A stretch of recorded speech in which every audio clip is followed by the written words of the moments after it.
కాంగ్రెస్ జై జై కాంగ్రెస్ మిత్రులారా 4 కోట్ల తెలంగాణ ప్రజలకు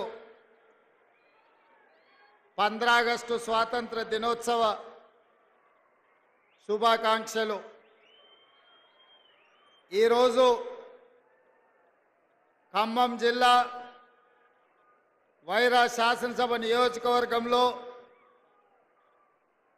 మీ స్థానిక శాసనసభ్యులు మీ అభిమాన నాయకుడు రామదాస్ అధ్యక్షతన ఖమ్మం జిల్లా అభివృద్ధి కార్యక్రమంతో పాటు తెలంగాణ లక్షలాది మంది రైతులకు 3వ విడత 2 లక్షల రుణమాఫీ కార్యక్రమాన్ని ఏర్పాటు చేసి ఈ కార్యక్రమానికి నాతో పాటు ఉప ముఖ్యమంత్రి వర్యులు మిత్రుడు బట్టి విక్రమార్క గారిని, అదేవిధంగా సాగునీటి పారుదల శాఖ మాత్యులు పెద్దలు ఉత్తమ్ కుమార్ రెడ్డి గారిని, అదేవిధంగా ఖమ్మం జిల్లా ఇన్ఛార్జ్ మంత్రివర్యులు కోమటిరెడ్డి వెంకటరెడ్డి గారిని, మీ అభిమాన నాయకుడు నాకు అత్యంత సన్నిహితుడు రెవెన్యూ శాఖ మంత్రి పొంగులేటి శ్రీనివాసరెడ్డి గారిని, అదేవిధంగా ఈనాటి వ్యవసాయ రుణానికి ప్రణాళికలు రచించిన వ్యవసాయ శాఖ మంత్రి పెద్దలు తుమ్మల నాగేశ్వరరావు గారికి, అదేవిధంగా మాజీ మంత్రివర్యులు పార్లమెంట్ సభ్యులు బలరాం నాయక్ గారిని, అదేవిధంగా ఖమ్మం పార్లమెంట్ సభ్యులు రఘురామ్ రెడ్డి గారిని, అదేవిధంగా శాసన సభ్యులు వెంకట్రావు గారిని, రాగమయ్య గారిని, అదేవిధంగా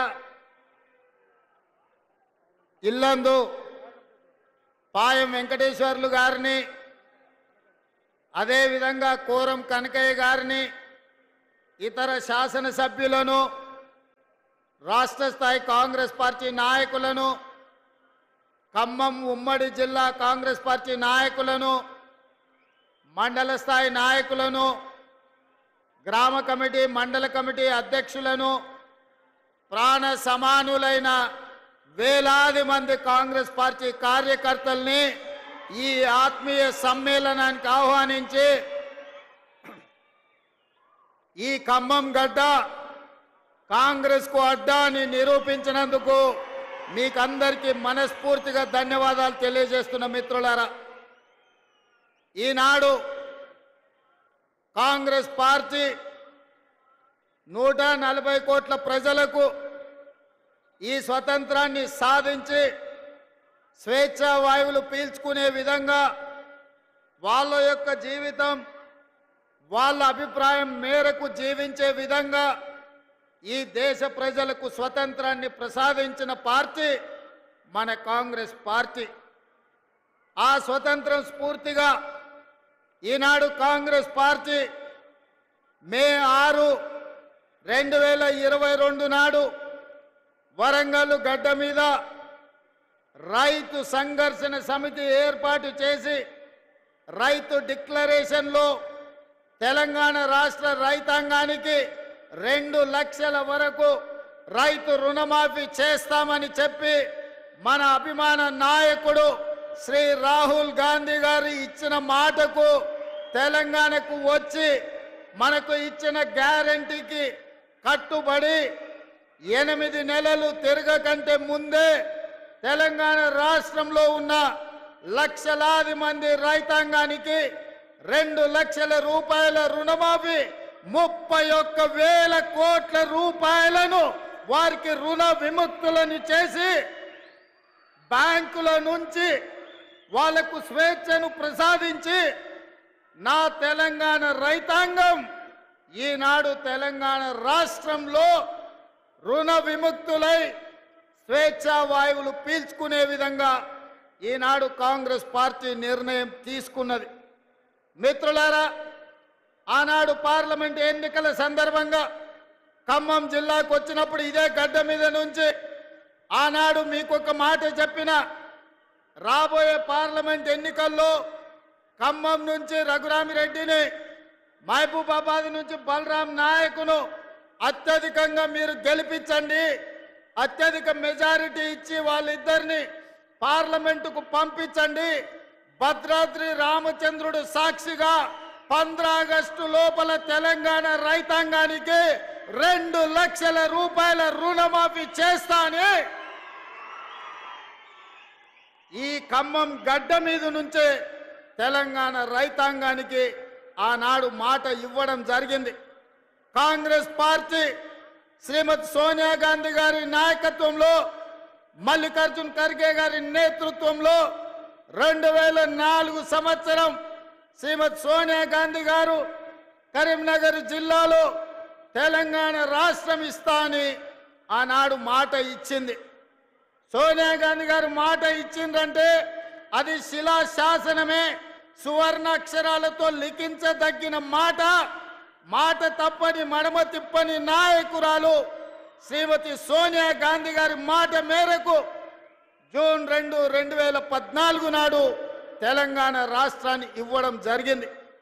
మరి ఆమె కుమారుడు మాట తప్పని వంశం నుంచి వచ్చిన గాంధీ వారసుడు శ్రీ రాహుల్ గాంధీ గారు మే 6, 2022 నాడు వరంగల్ గడ్డ మీద తెలంగాణ రాష్ట్ర రైతాంగానికి 2 లక్షల రూపాయల రుణమాఫీ చేస్తా అని మాట ఇస్తే, ఈ వేదిక మీద ఉన్న నా మంత్రివర్గ సహచరులు, ముఖ్యంగా ఉప ముఖ్యమంత్రి ఆర్థిక శాఖ మంత్రి బట్టి విక్రమార్క గారు పట్టు వదలకుండా రాహుల్ గాంధీ గారి మాట నిలబెట్టడానికి లక్షలాది తెలంగాణ రైతాంగానికి రైతు రుణమాఫీ చేసి తీరుతామని లెక్కలు వేసి అంకెలు కూడి ఎంతమంది అడ్డం పడ్డా, ఎంతమంది కాళ్ళల్లో కట్టెబెట్టాలని చూసినా ఇయాలటికి ఇయాల 18,000 కోట్ల రూపాయలు ఇయాల రైతుల ఖాతాలో మనం వెయ్యడం జరుగుతుంది. మిత్రులారా, జూలై 18న మొదలు పెడితే ఇయాల 15 ఆగస్టు, సరిగ్గా 27 రోజుల్లో 18,000 కోట్ల రూపాయలు రైతుల ఖాతాలోకి బదిలీ చేసిన ప్రభుత్వం పార్టీ ఏదైనా ఉందంటే ఈ దేశంలో అది కాంగ్రెస్ పార్టీ, తెలంగాణ ప్రభుత్వం అని నేను చెప్పదలుచుకున్నా. నేను సూటిగా సవాలు విసురుతున్నా. తాటి చెట్టు లెక్క పెరిగితే సరిపోదు, దూలం లెక్క ఉన్నావు, దూడకున్న బుద్ధి కూడా లేదని ఆనాడు హరీష్ రావు సవాలు విసిరిండు. మీరు రైతు రుణమాఫీ చెయ్యండి, నేను సిద్దిపేట ఎమ్మెల్యేకు రాజీనామా చేస్తా, మళ్ళా ఎన్నికల్లో పోటీ చెయ్యనని. ఇవాళ ఈ వైరాగడ్డ మీద నుంచి ఖమ్మం ప్రజల సమక్షంలో హరీష్ రావు, నీకు సీము నెత్తురుంటే, సిగ్గు లజ్జ ఉంటే రాజీనామా చెయ్యి. నువ్వు కూడా నీ మామలాకనే సిగ్గు లేనోనివైతే ఏట్ల దుంకి సావు అని చెప్పి నేను ఈ సందర్భంగా చెప్పదలుచుకున్నా. ఆయనని నేనన్నా, హరీష్ రావు సిద్ధంగా ఉండు, సిద్దిపేటకు పట్టిన శని పీడ చీడ విరుగడవుతుంది, 15 ఆగస్టు లోపల 2 లక్షల వరకు రుణమాఫీ చేసి తీరుతామని మాట ఇచ్చిన ఇవాళ 15 ఆగస్టు నాడు మళ్ళీ అదే ఖమ్మం గడ్డ మీద నుంచి ఇవాళ సవాలు విసురుతున్న హరీష్ రావు, నీలో చీము నెత్తురుంటే నీకు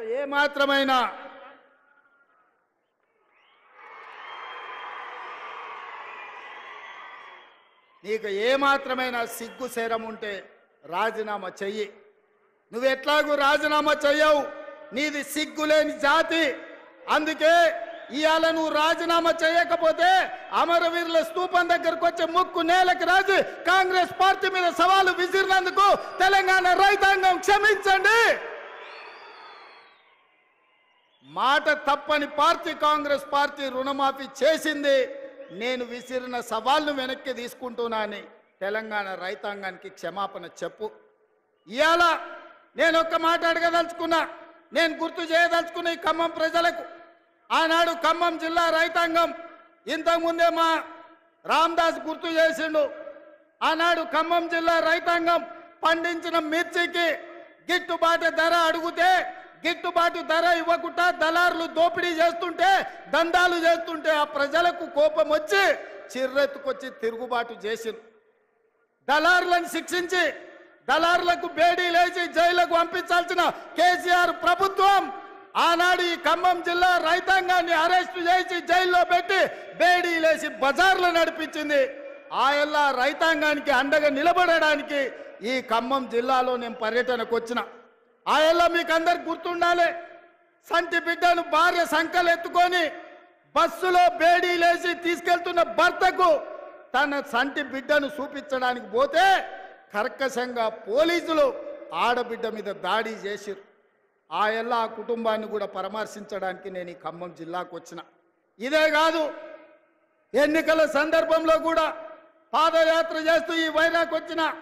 ఆనాడు మిమ్మల్ని అడిగిన, వైరాలో ఎమ్మెల్యేగా గెలిపించండి, తప్పకుండా రైతులకు 2 లక్షల రూపాయల రుణమాఫీ చేస్తామని చెప్పినాం.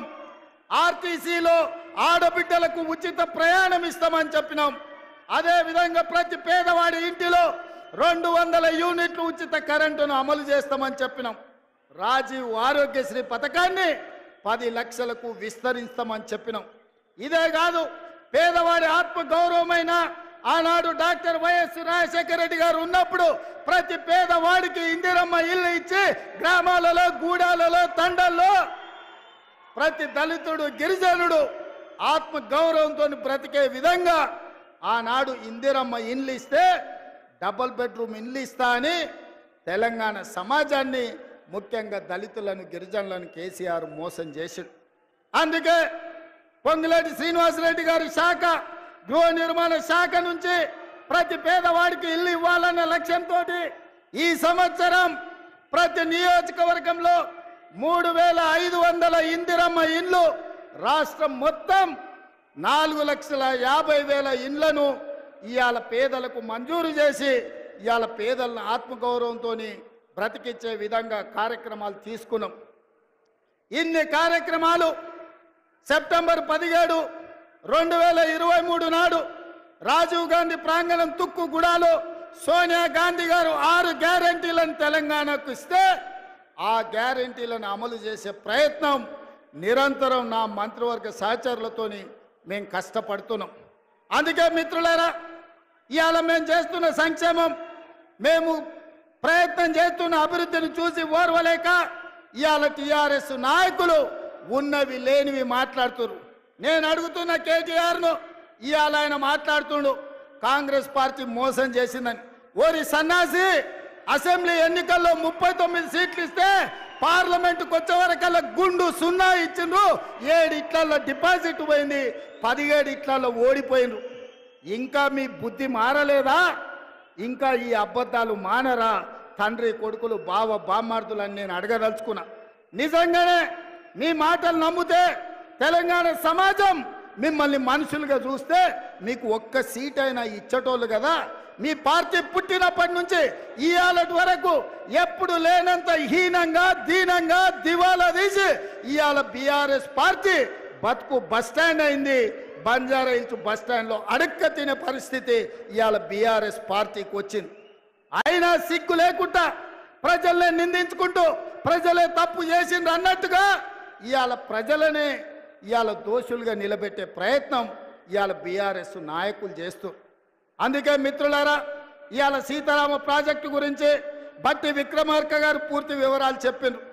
పోయినసారి ఇదే జిల్లాకు మనం పర్యటనకు వచ్చినప్పుడు సాగునీటి ప్రాజెక్టుల మీద సమీక్ష చేసి సాగునీటి ప్రాజెక్టుల నిర్మాణంలో అలసత్వాన్ని ప్రశ్నించి ఆనాడు విక్రమార్క గారు, తుమ్మల నాగేశ్వరరావు గారు, పొంగులేటి శ్రీనివాసరెడ్డి గారు ఇచ్చిన ప్రతిపాదన ఇవాళ 3 పంపులు శ్రీరామసాగర్ పొంగింది. ఇవాళ కృష్ణానది జలాలు కష్టమైనప్పుడు, కృష్ణానది జలాలు కరువు వచ్చినప్పుడు, కృష్ణానది జలాలు నాగార్జున సాగర్ నుంచి ఎస్ఎల్బిసి శ్రీశైలం లెఫ్ట్ బ్యాంకు మీద ఖమ్మం జిల్లాకు నీళ్ళు ఇచ్చేది.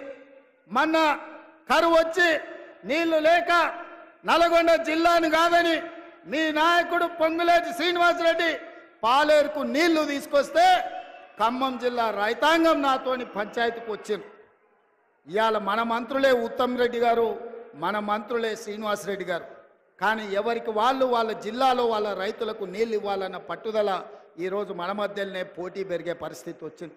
అందుకే పొంగులేటి శ్రీనివాసరెడ్డి, తుమ్మల నాగేశ్వరరావు గారు, బట్టి విక్రమార్క గారి సూచన మేరకు కృష్ణానది జలాలు ఒకవేళ ఖమ్మం జిల్లాకు పారకపోతే గోదావరి జలాలను తీసుకొచ్చి కృష్ణా కాలువల్లో పారించి ఖమ్మం జిల్లాకు నీళ్ళు ఇవ్వాలన్న ఆలోచన ఖమ్మం సమీక్షలో వస్తే ఇవాళ గోదావరి జలాలను ఇవాళ ఖమ్మం రైతాంగానికి ఇచ్చే ప్రయత్నం చేస్తున్నాం. ఇది సరిపోతుందంటే సరిపోదు. ఇవాళ 18,000 కోట్ల రూపాయలకు అంచనాలు పెంచిండ్రు సీతారామ సాగర్. ఇవాళ సీతారామ సాగర్కు 8,000 కోట్లు ఖర్చు అయింది. ఇంకా 8-10,000 కోట్ల రూపాయలు ఖర్చు పెడితే కానీ పూర్తి కాదు. అందుకే మా ఉత్తమ్ కుమార్ రెడ్డి గారు ఒక మాట చెప్పిండ్రు, 15 ఆగస్టు 2026 లోపల సీతారామ ప్రాజెక్టు పూర్తి చేసి ఖమ్మం జిల్లాలో 7 లక్షల ఎకరాలకు నీళ్లు ఇస్తామని ఏదైతే మా ఉత్తమన్న చెప్పిండో, మళ్ళీ నేను మాట ఇస్తున్న మిత్రులారా, వైరా గడ్డ మీద నుంచి 2026 15 ఆగస్టు లోపల సీతారామ ప్రాజెక్టుకు ఎన్ని వేల కోట్ల రూపాయలు అవసరమైన నీళ్లను నిధులను వరదలాగా పారించి 7 లక్షల ఎకరాలకు మీకు నీళ్ళు ఇచ్చే బాధ్యత ఈ ప్రభుత్వం తీసుకుంటుంది. అదేవిధంగా మున్నేరు నది మీద గ్రావిటీ ద్వారా మీకు నీళ్లు తెచ్చి మీ ప్రాంతాన్ని తడపాలి. దాదాపుగా 32 టీఎంసీల నీళ్లు ఈరోజు ఇవ్వచ్చు అని చెప్పి పెద్దలు శ్రీనివాసరెడ్డి గారు, మా మిత్రుడు రామదాస్ గారు చెప్తున్నారు. తప్పకుండా మున్నేరు నది నుండి గ్రావిటీ కాలువల ద్వారా మీకు తేగలిగిన నీళ్లను మా సాంకేతిక నిపుణులతో అధికారులతో మాట్లాడి తప్పకుండా మున్నేరు నది మీద నుంచి మీకు నీళ్లు తెచ్చిచ్చే బాధ్యత కాంగ్రెస్ పార్టీ తీసుకుంటుంది. అదేవిధంగా పక్కనే ఉన్న డోర్నకల్ పొంగులేటి శ్రీనివాసరెడ్డి గారు ఖమ్మం జిల్లా అయినా వారు వరంగల్ ఇన్ఛార్జ్. అందుకే సీతారామ సాగర్ మీద కెనాళ్లు కట్టిండ్రు కానీ రిజర్వాయర్లు కట్టలేదు.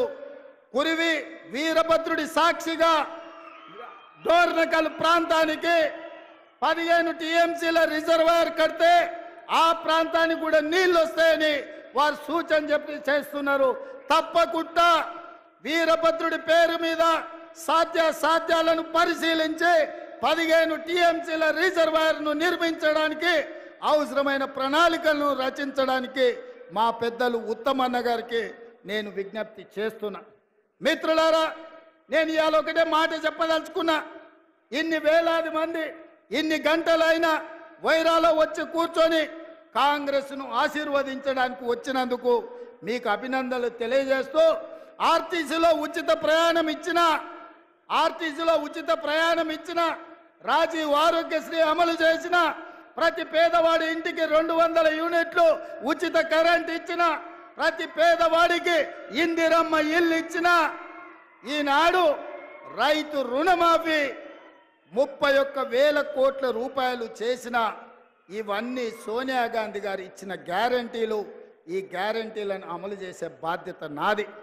ఇవాళ 8 నెలల్లో ఇన్ని గ్యారంటీలను అమలు చేస్తూ ప్రభుత్వ ఉద్యోగులకు ప్రతి నెల 1వ తారీఖు నాడే జీతాలు ఇస్తూ నిరుద్యోగ సమస్యను పరిష్కరించడానికి ప్రభుత్వంలో ఉన్న ఖాళీలను 30,000 ప్రభుత్వ ఉద్యోగాలు 90 రోజుల్లో నిరుద్యోగులకు ఇచ్చి నిరుద్యోగ యువకులని ఆదుకున్న గ్రూప్ 1, గ్రూప్ 2, గ్రూప్ 3తో పాటు డిఎస్సిలో 11,000 ఉద్యోగాలు ఇచ్చి సంవత్సరం తిరిగే లోపలనే 65,000 ఉద్యోగాలు ఇవ్వడానికి ఇవాళ కాంగ్రెస్ పార్టీ ప్రణాళికలు చేసింది. సోదరులారా, ఇవన్నీ మా గొప్పతనం కాదు, ఈ గొప్పతనం మీది.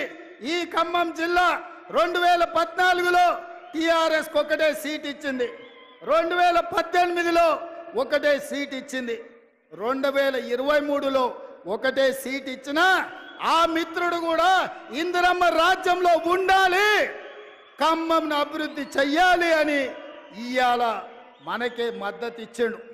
ఇవాళ ఖమ్మం జిల్లాలో బీఆర్ఎస్ ఓనికి ఏమున్నదా అంటే గాడిద గుడ్డు ఉన్నది ఇవాళ ఈ ఖమ్మం జిల్లాలో.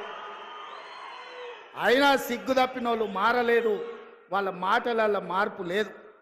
పొద్దున్న లేస్తే కొత్త బిచ్చగాడు పొద్దు గుర్తెరగాడు అన్నట్టుగా అబద్ధాలు చెప్పుకుంటా బామ్మార్దులు తిరుగుతున్నారు. అందుకే మిత్రులారా, కాంగ్రెస్ పార్టీ కార్యకర్తలు, ముఖ్యంగా ఖమ్మం జిల్లా కార్యకర్తలు మీరు అండగా నిలబడండి. బీఆర్ఎస్ను బద్దలు కొట్టి బొందబెట్టే బాధ్యత నాది. మీ సోదరుడిగా, మీ అన్నగా మీకు మాటిస్తున్నా, ఈ తెలంగాణ రాష్ట్రంలో సమూలంగా నేల మట్టంగా పెకిలించి బంగాళాఖాతంలో బీఆర్ఎస్ను ఇసిరేసే బాధ్యత నేను తీసుకుంటా.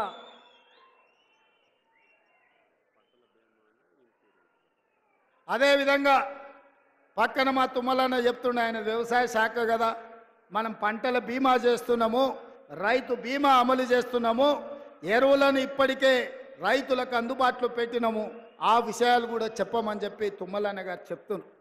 మిత్రులారా, నేను ఒక్కటే మాట చెప్పదలుచుకున్నా, మీరు అండగా నిలబడితే బీఆర్ఎస్ను బద్దలు కొట్టేది కానీ బీజేపీని బొందబెట్టేది కానీ పెద్ద సమస్య కాదు. ఈ తెలంగాణ రాష్ట్రంలో బీజేపీకి జగా లేదు.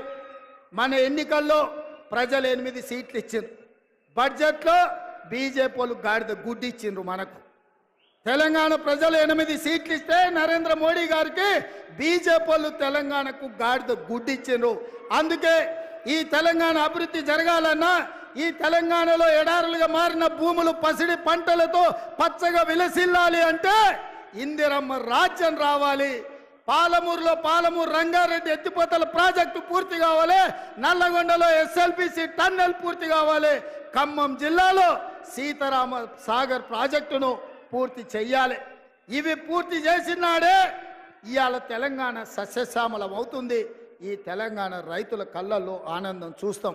అందుకే మిత్రులారా, మీడియా మిత్రులకు కూడా నేను ఒక మాట చెప్పదలుచుకున్నా. హరీష్ రావు గారి సవాల్తో పాటు మా బట్టి విక్రమార్క గారు ఇవాళ ఒక సవాలు విసిరినరు. 100% మా బట్టి గారి సవాల్తో నేను ఏకీభవిస్తున్నా. వ్యవసాయ రంగమైనా, సాగునీటి ప్రాజెక్టులైనా, లేకపోతే సంక్షేమ పథకాలైనా మా పార్టీ తరఫున బట్టి గారు, ఉత్తమ్ గారు వస్తారు. హరీష్, కేసీఆర్ ఎవడెవడు వస్తాడో, లేకపోతే బామార్తులు బిల్లా రంగాలు వస్తారో, ఏ సెంటర్ అయినా, ఏ చౌరస్తైనా, అమరవీరుల స్తూపమైనా మే సిద్ధం. మీకు సీము నెత్తురుంటే చర్చకు రండి. 10 ఏళ్ల మీ పాలన, 8 నెలల మా ఇందిరమ్మ పాలన మీద సత్త పెడదాం, సవాలు చేద్దాం. తెలంగాణ సమాజాన్ని న్యాయం చెప్పమని అడుగుదాం. ఒడ్డు పడుకున్నాం కదా అని, టీవీలు పేపర్లు ఉన్నాయి కదా అని నోటికొచ్చిన అబద్ధం చెప్పి ఈ అబద్ధాలన్నీ పేపర్లలో రాసి ప్రజల్ని మభ్యపెట్టాలనుకుంటున్నారా? ఇవాళ నిజంగానే హరీష్ రావు, నువ్వు చెప్పింది నిజమైతే, కాంగ్రెస్ పార్టీ పేదలకు అన్యాయం చేస్తే నువ్వే సవాలు విసిరినావు కదా, సిద్దిపేట రాజీనామా చేస్తా అని రాజీనామా చెయ్యి. సిద్దిపేటలో నువ్వు ఎట్లా గెలుస్తావో నేను చూస్తా బిడ్డ. నువ్వు అనుకుంటున్నావేమో సాగుతుందని, దేనికైనా సాగుతుంది. వయసులో ఉంటే పంది కూడా అందంగానే కనిపిస్తుంది. అధికారం ఉంటే నీలాకటోళ్ళకు నీళ్ళు కూడా అట్లనే ఉంటుంది.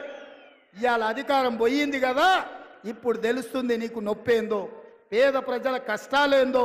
అందుకే ఇవాళ తండ్రి ముఖం సాటేసిండు, ఫామ్ హౌస్లో వండుకున్నాడు. ఇవాళ ఆయన ఫామ్ హౌస్లో నుంచి బయటికి వస్తలేడు. బయటికి వచ్చినోడు వీడు అబద్ధాలు చెప్పుడు ఆపుతలేడు. అందుకే మిత్రులారా, అప్రమత్తంగా ఉండండి. అయ్యో పాపం అని సానుభూతి చూస్తారా అంటే నాగుపాముకు నాగుకు పాలు పోసినట్టే అవుతుంది బీఆర్ఎస్ సోనిగిన మళ్ళీ దగ్గరికి రానిస్తే.